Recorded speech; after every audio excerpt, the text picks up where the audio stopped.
Okay, so very good afternoon one and all. I am Sushant Bargat, research scholar, PhD student and a physics faculty. So before starting the lecture, just recollect all the things what you studied in last lecture. So guys, we started the chapter gravitation and started with very basic introduction portion, then Newton's law of gravitation, then relation between G and GH, acceleration due to gravity on Earth's surface and acceleration due to gravity at H. Okay, after that we discussed the projection of satellites. For that we need a two-stage rocket, then critical velocity, escape velocity and possible cases of projection of satellites, that is the elliptical orbit, hyperbolic, parabolic, conditions for that. Okay, short tricks also given in last lecture. Then we derive a formula for critical velocity, and critical velocity very near to the Earth's surface. Then we get a formula for a time period of revolution of satellites. We observe that square of time period is directly proportional to the cube of their radius, that we get in last lecture, and also find that if the satellites revolve very close to the Earth's surface, that is r plus h approximately equal to r, then we get time period is nothing but the 84.6 minute, and if you convert in second is nothing but the 5077.5 second. Okay, some numerical also we take in that lecture. So मुझे कहना ये था कि हमने last lecture में gravitation का half portion लिया है. Now you are preparing for MSTCT, NEET. We have very less time and we have to cover a much more topic. I am trying to cover important topic. So today we are going to start the half portion of gravitation.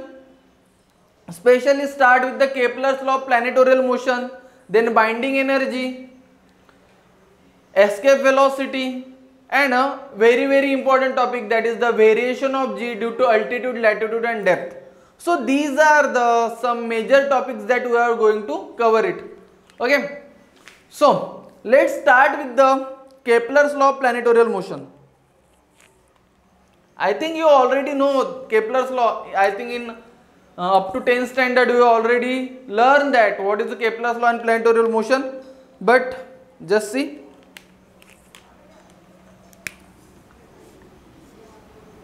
So today we are going to cover this portion,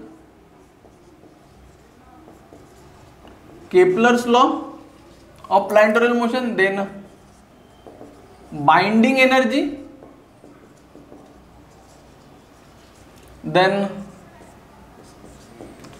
escape velocity, some numerical on escape velocity and critical velocity, then variation of G due to depth, altitude and latitude. This is the very important topic. So many questions asked in exams, especially in competitive exam. So let's start with the first topic, that is the Kepler's law. These are the four major topics we have to cover today and some numerical also. So pay attention, concentrate on topic. Very important chapters, gravitation. Maybe one or two questions asked each year.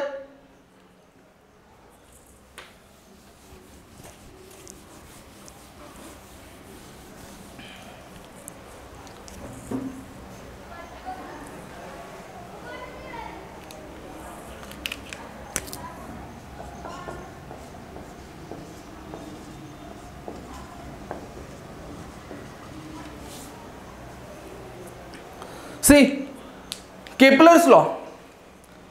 A German astronomer, Kepler, analyzed the data on a planetorial motion collected by a Danish physicist known as a Tycho Brahe. See, मैं क्या बोलना चाह रहा हूँ, Kepler's ने पहले प्लानिटोरियल motion के लिए कुछ लॉज दिए जो कि टिल आज भी वैलिड है.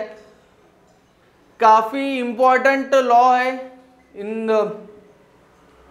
World of physics.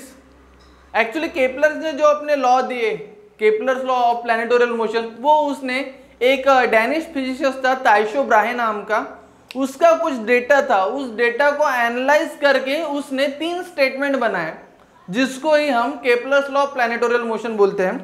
तो पहला लॉ था Kepler's law known as the law of orbit. According to Kepler's law of orbit,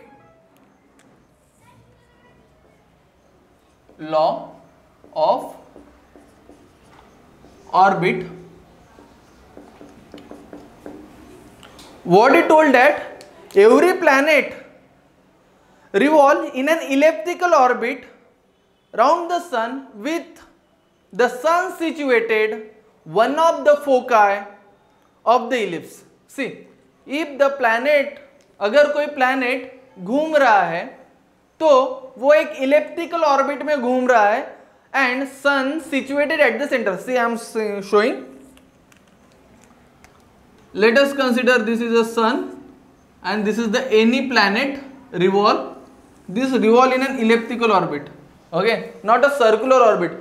अगर वो सर्कल रहता तो सर्कल की रेडियस रहती है, okay, and radius of the circle is same any position. But अगर वो चीज इलेप्टिकल ऑर्बिट में घूम रहा है तो इलेप्टिकल ऑर्बिट की होती है फोकल लेंथ। तो अगर बहुत सारी, और वो हर जगह चेंज होती है, तो अगर एक है तो फोकल लेंथ और बहुत सारी है तो हम उसको फोका बोलते हैं, ओके। तो ये इसकी फोकल लेंथ होगी, अगर बहुत सारी है तो हम उसको फोका बोलेंगे, क्योंकि हर जगह इसका डिस्टेंस वैरी हो रहा है। यहाँ पे ज्यादा है, यहाँ पे अगर कोशिश देखा जाए तो और भी ज्यादा है। तो उसका पहला लॉ था कि जो भी प्लैनेट है, Earth, Saturn, moon, Saturn, Jupiter, Mars, Venus, Pluto, वो सभी के सभी सन के अराउंड घूम रहे हैं और सन के अराउंड जो घूम रहे हैं वो एक इलेप्टिकल ऑर्बिट में घूम रहे हैं, ऐसा उसका मानना था, या ऐसा उसका कहना जो कि वैलिड है, ट्रू है आज भी, ओके। देन उसका सेकंड लॉ था जिसको हम बोलते हैं लॉ ऑफ इक्वल एरिया। ये काफी इंटरेस्टिंग और काफी इंपॉर्टेंट है, कॉन्सेप्ट पॉइंट ऑफ व्यू बोलिए।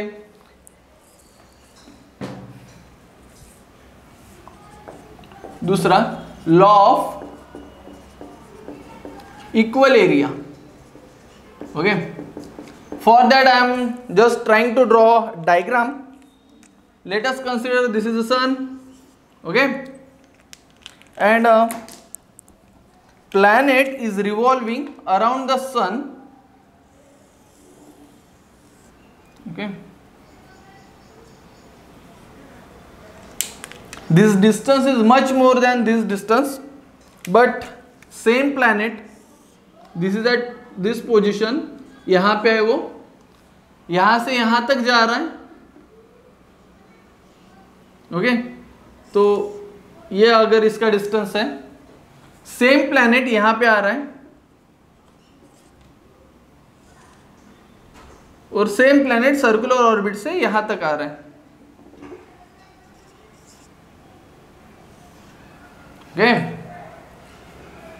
बात यह है, केपलर्स का ऐसा कहना था, स्टेटमेंट ऐसा है, the radius vector drawn from the sun to any planet, sun to any planet is swap out equal area in equal interval of time. The law is known as the law of area, that is the areal velocity of the radius vector is constant. क्या बोल रहे हो? Swap out equal area in equal interval of time. Swap out, this line is very very important, swap out equal area in equal interval of time. अगर यहां से यहां तक जाता है तो ये जो एरिया कवर हो रहा है, let us consider that area is A1। अगर ये एरिया A1 है, ओके, और अगर ये यहां से यहां तक आ रहा है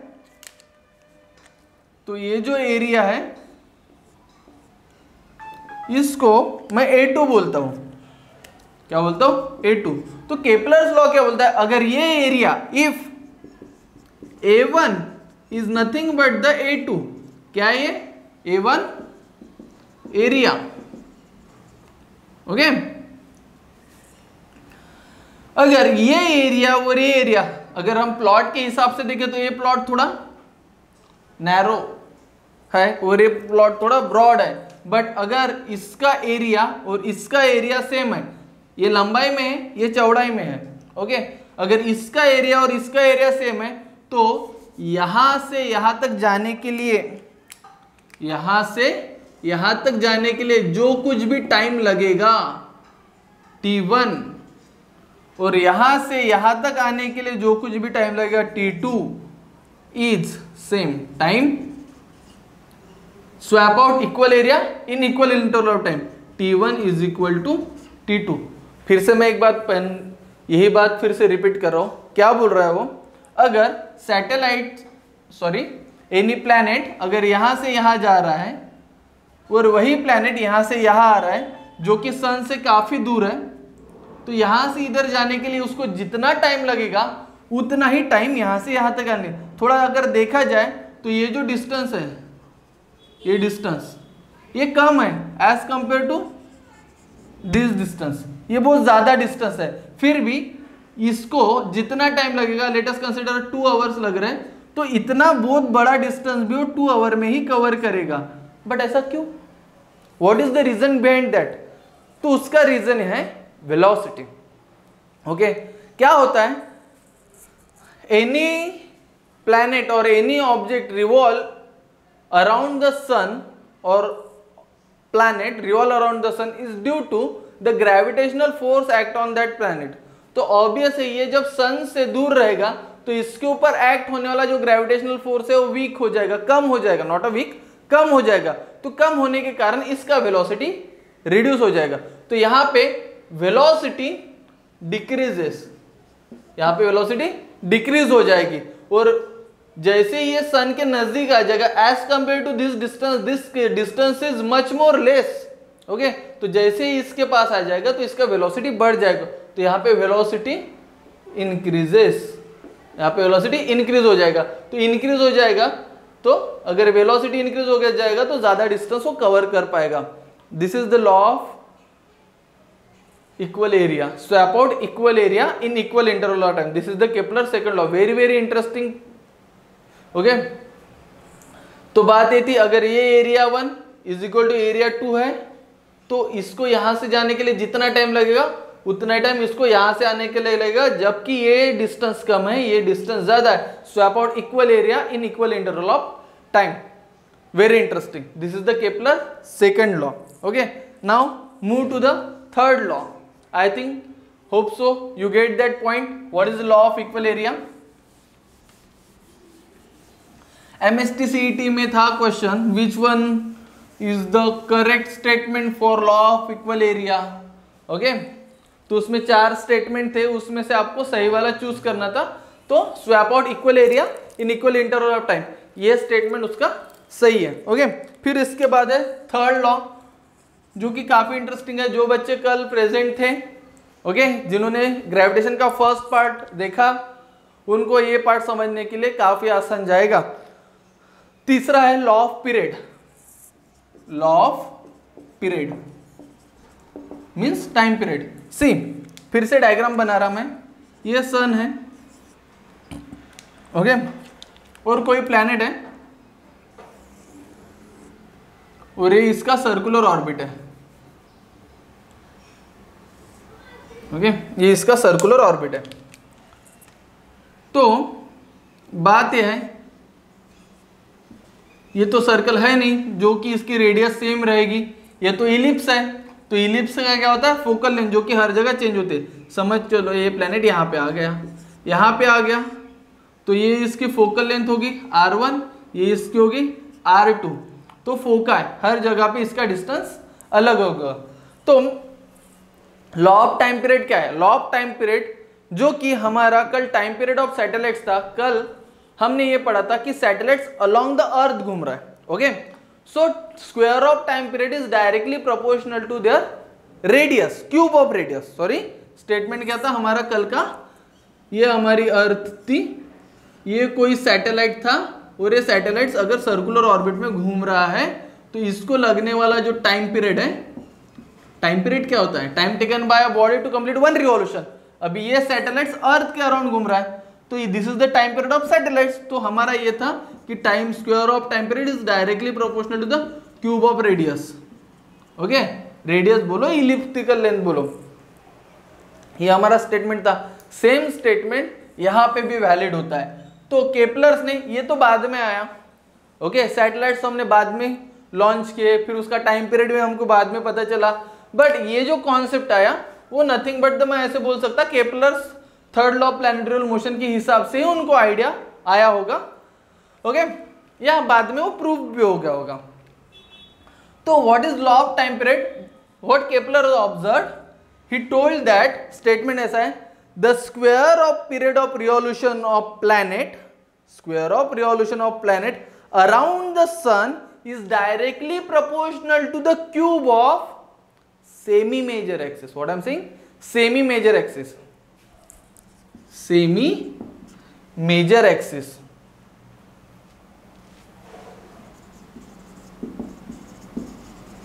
Semi means half और major means बड़ा। जो हाफ से सबसे बड़ा होगा, हाफ से सबसे बड़ा कौन, लेंथ r1 है, बराबर है।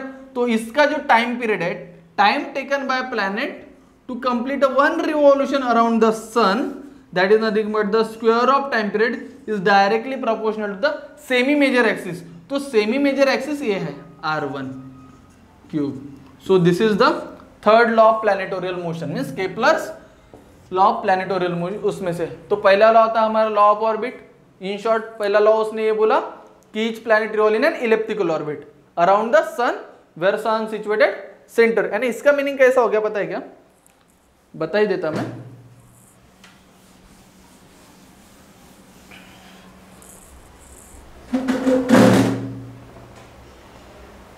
इसका मीनिंग ऐसा हो गया कि ये सन है, ओके, ये अर्थ है, अर्थ का अपना खुद का ऑर्बिट है, ये मास है, मास का अपना खुद का ऑर्बिट है, ओके, ये प्लूटो है, प्लूटो का अपना ऑर्बिट हो गया। तो हर एक प्लैनेट अपने अपने ऑर्बिट में घूम रहा है, okay. But interesting thing is that कोई भी एक में को कोलैप्स नहीं होता, कोई भी एक में को कोलैप्स नहीं होता, that is the nature, okay. So this is the first law of orbit. Then second law, law of equal area, swap out equal area in equal time period, second. And third law of period means time period of planet, that is the square of time period, square of time period is directly proportional to the cube of semi major axis, cube of semi major axis। तो ये था हमारा Kepler's law, okay.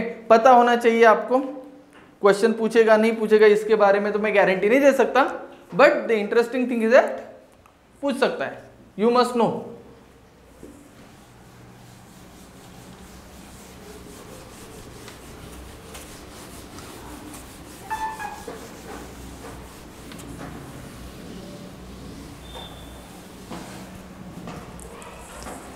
इसके बाद का जो topic है हमारा, that is the binding energy of a satellite. क्या है,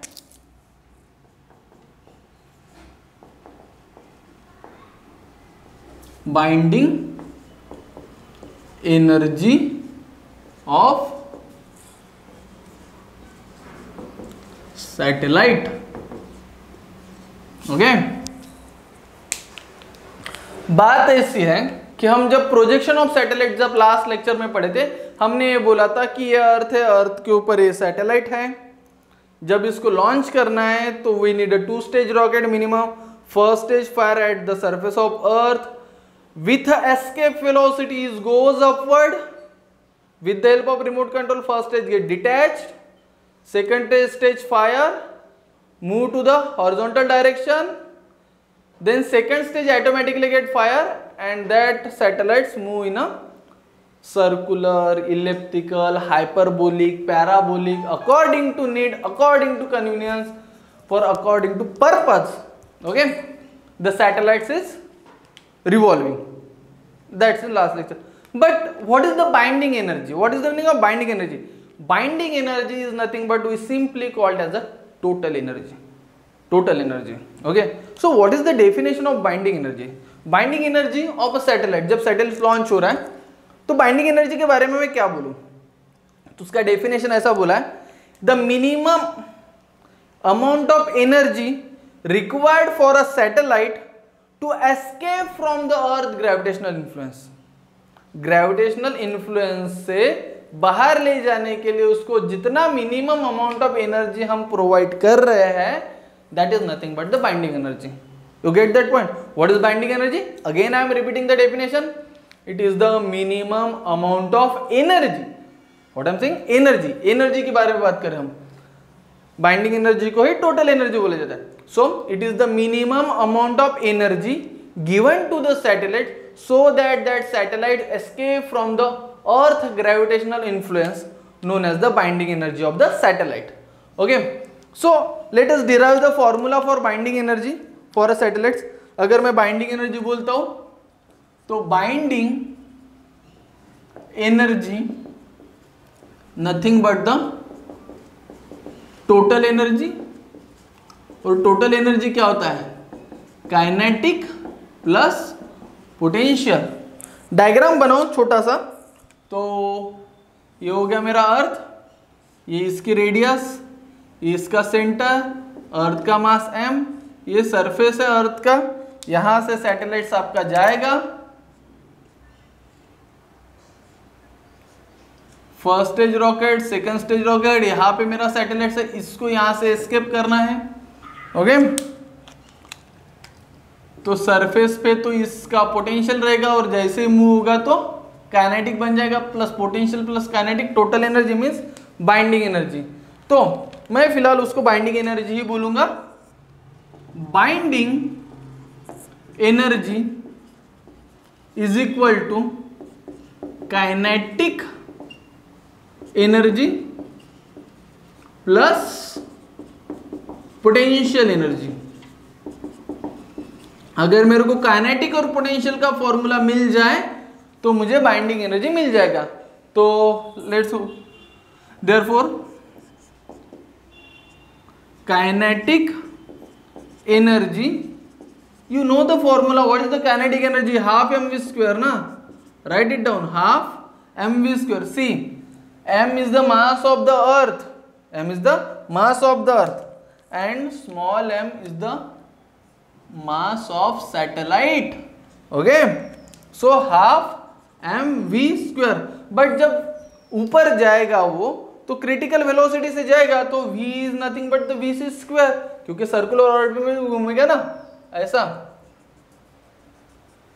Okay, so half mvc square, but what is the critical velocity? Last lecture we get the formula under root gm upon r. What is r?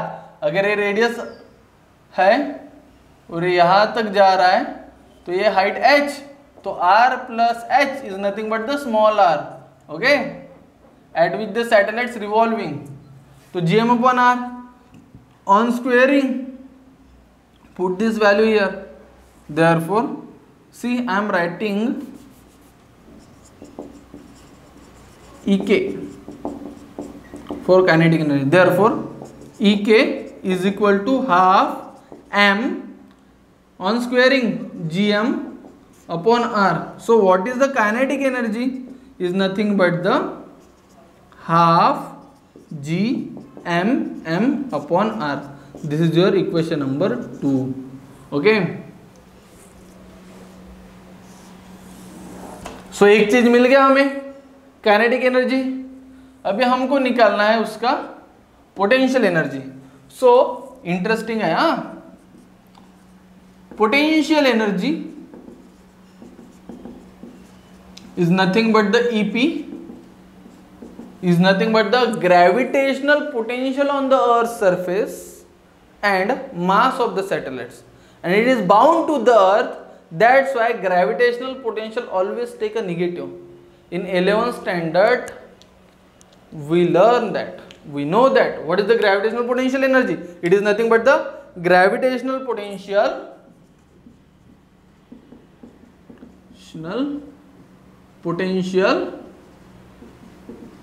into mass of satellite.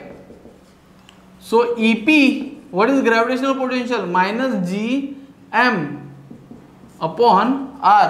So can I take a small r or capital R? Because the satellite is at H, it is revolving na. So we have to take a small r. Okay, and mass of satellites is m. So what is the gravitational potential? It is nothing but the EP is equal to minus Gmm upon R. So this is your equation number 3. Put 2 and 3 in 1. Therefore binding energy is nothing but the, what is Ek? Half Gmm upon R plus minus Gmm upon R. So take out the common term outside. So Gmm upon R is common. So here 1 by 2 minus 1, सब कुछ निकल गया, यहाँ से क्या बचा? Only 1. So 1 minus half, half is remain, तो बचेगा क्या? Minus 1 by 2 Gmm upon R. So this is the binding energy. उसको मैं EP बोल दूँ, EB. My God, binding energy is nothing but the EB. Okay, EB. See the minus term. This minus term is very important. What it shows, what it indicates? It indicates that satellite is bound to the earth surface. क्योंकि जितने भी satellites, specially communication satellites हम जिसकी बात कर रहे हैं, जो हम GPS या कॉलिंग या इंटरनेट ब्राउजिंग इसके लिए जो भी यूज करते हैं, they are all the communication satellites. तो ये सारे कम्युनिकेशन सैटेलाइट्स एक अर्थ के ऑर्बिट में घूम रहे हैं और बाउंड करके रखा है अर्थ ने उनको. ओके, अर्थ सरफेस से. तो निगेटिव साइन ये इंडिकेट कर रहा है कि वो बाउंड है. बात समझ में रहे? So negative sign indicate that satellites is bound to the earth surface. मैं लिख भी देता हूं.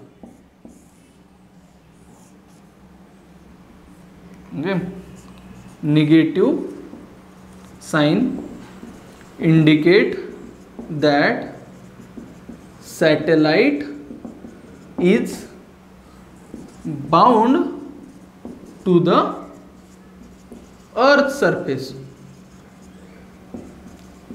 बट न्यूमेरिकली हम न्यूमेरिकल सॉल्व करते समय बाइंडिंग एनर्जी का फॉर्मूला मीन्स टोटल एनर्जी के फॉर्मूले में निगेटिव साइन नहीं लेंगे.